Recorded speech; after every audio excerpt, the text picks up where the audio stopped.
Hello guys. आज मैं आपको बताऊंगा कि जीएसटी के अंदर हम चालान कैसे क्रिएट करते हैं और उसका पेमेंट कैसे किया जाता है। साथ ही साथ मैं आपको चालान से संबंधित और भी जानकारी दूंगा। तो सबसे पहले आपको gst.gov.in पे जाके लॉगिन करना होगा और जैसे ही आप जीएसटी की ऑफिशियल वेबसाइट पे लॉगिन करेंगे तो आपको यहाँ पे एक ऑप्शन आएगा क्रिएट चालान का। दोस्तों, आप चालान जो है दो जगह से क्रिएट कर सकते हैं जीएसटी की वेबसाइट से। पहला तो जब आप लॉगिन करेंगे तो आपके डैशबोर्ड पे आएगा क्रिएट चालान का ऑप्शन। दूसरा, आपको सर्विसेज के टैब्स में जाके पेमेंट में जाके यहाँ पे आपको ऑप्शन अवेलेबल होगा क्रिएट चालान का। और यहाँ पे चालान के लिए दो और ऑप्शन अवेलेबल होंगे हमारे पास, saved challan and challan history का। तो सबसे पहले मैं आपको बताता हूँ क्रिएट चालान का क्या महत्व है। जैसे ही आप क्रिएट चालान करेंगे तो ये हमसे रीजंस पूछेगा कि आपको चालान क्यों क्रिएट करना है। The first reason, that is monthly payment for quarterly returns, is basically for the entities और the firms who have opted for QRMP schemes. अगर आपको क्यूआरएमपी स्कीम के अलावा अगर कोई पेमेंट करना है या आपने क्यूआरएमपी स्कीम ऑप्ट नहीं की है तो आप एनी अदर पेमेंट में जाके चालान क्रिएट कर सकते हैं। चालान क्रिएट करने से पहले हमको यहाँ पे व्यू लेजर बैलेंस का भी ऑप्शन अवेलेबल होता है कि हम यहाँ पे जैसे ही बैलेंस व्यू करेंगे तो मेरे इलेक्ट्रॉनिक कैश लेजर में कितना पैसा पड़ा है और क्रेडिट लेजर में कितना क्रेडिट पड़ा है, उसको मैं देखते हुए उस बिहाफ पे मैं पेमेंट के लिए चालान बना सकता हूँ। तो मैं आपको पहले बताता हूँ एनी अदर पेमेंट रीजन के अंदर हम चालान कैसे क्रिएट करते हैं। जैसे ही हम प्रोसीड करेंगे तो यहाँ पे हमारे पास चालान का एक फॉर्मेट आएगा जिसके अंदर हमको अमाउंट्स फिल करके चालान क्रिएट करना होगा। सबसे पहले हमारे पास यहाँ सीजीएसटी का ऑप्शन होता है कि सीजीएसटी के अंदर हम टैक्स कितना भरना चाहते हैं, उसके अलावा इंटरेस्ट कितना है, पेनल्टीज अगर कुछ है, फीस और अदर पेमेंट्स में अगर कुछ हो तो। इसी तरह आईजीएसटी के अंदर हमारा कुछ पेमेंट अगर हो तो। और एसजीएसटी के अंदर, एसजीएसटी इज बेसिकली और स्टेट कोड, जो कि जैसा मेरा महाराष्ट्र है तो यहाँ पे महाराष्ट्र आ रहा है। यहाँ पे चालान का टोटल अमाउंट आएगा और यहाँ चालान का अमाउंट इन वर्ड्स आएगा। के बाद आपको मोड ऑफ पेमेंट सेलेक्ट करना होता है। मोड ऑफ पेमेंट्स के लिए हमारे पास तीन ऑप्शन अवेलेबल होते हैं। सबसे पहला ई पेमेंट, अगर मैं सेलेक्ट करना चाहूँ मतलब मैं ऑनलाइन जाके पेमेंट कर सकता हूँ इस चालान का। दूसरा ऑप्शन जो होता है वो ओवर द काउंटर का होता है। ओवर द काउंटर आप सेलेक्ट करेंगे तो उसके बाद आपको बैंक सेलेक्ट करना होगा। लाइक मैं कैनरा बैंक सेलेक्ट करता हूँ।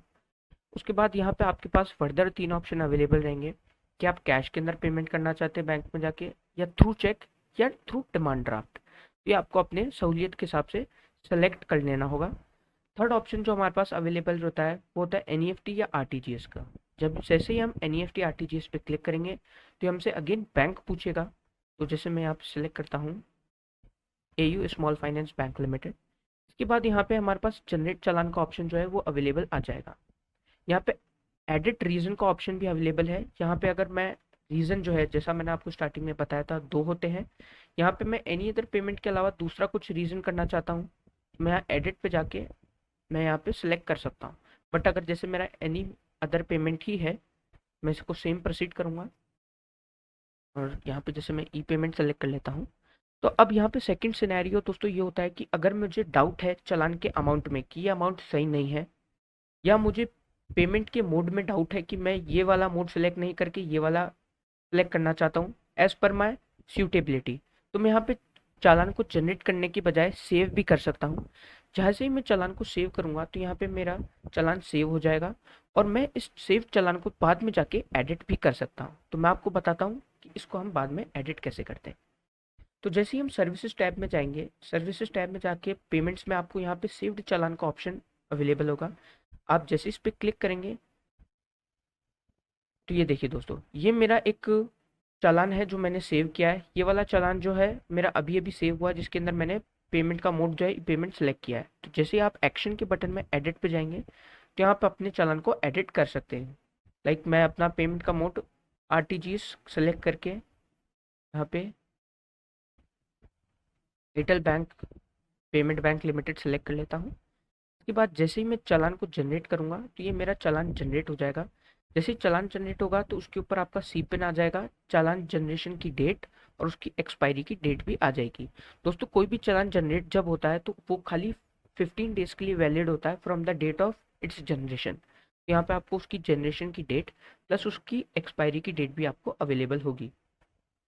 इसके बाद आप कितना अमाउंट किस किस में पे करेंगे कि लाइक 100 रुपीज़ सीजीएसटी के अंदर टैक्स पे कर रहा हूँ मैं, 12 रुपये 12 रुपये इंटरेस्ट के अंदर पेमेंट कर रहा हूँ सीजीएसटी के अंदर।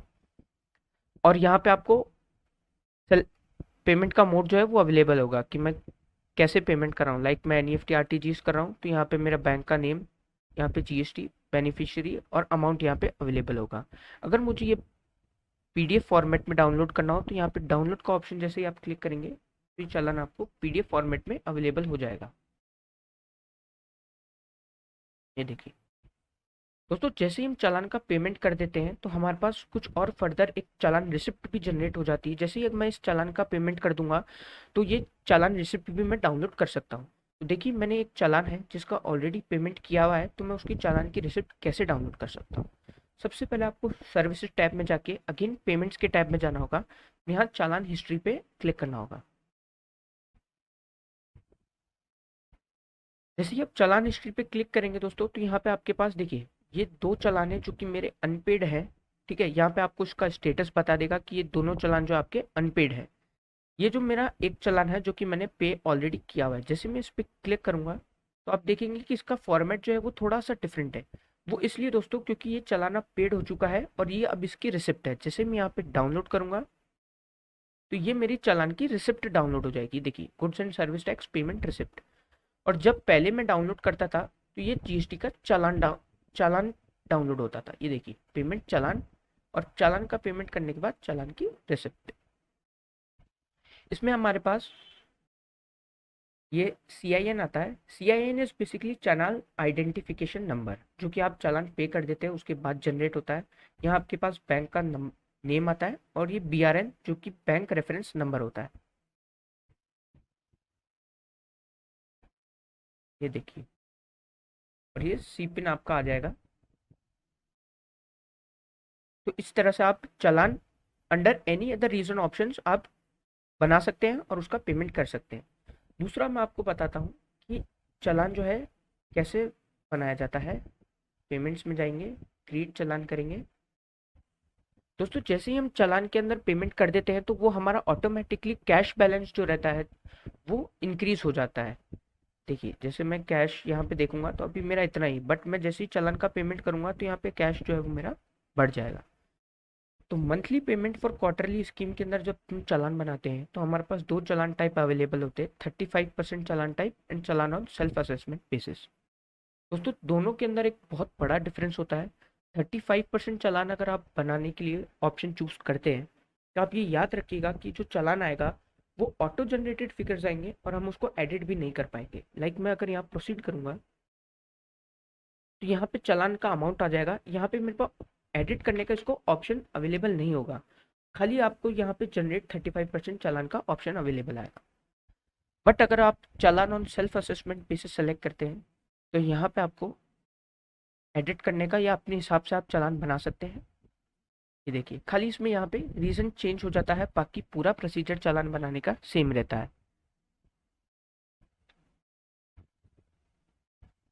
और दोस्तों दोनों के अंदर एक और डिफरेंस ये होता है कि 35% चालान अगर मैं बनाता हूँ तो उसकी due date for payment 25th of the next month रहती है। ये देखिए अदरवाइज कोई भी चालान की पेमेंट की डेट जो है वो 25th ऑफ नेक्स्ट मंथ नहीं रहती है, वो 20th of the next month ही रहती है।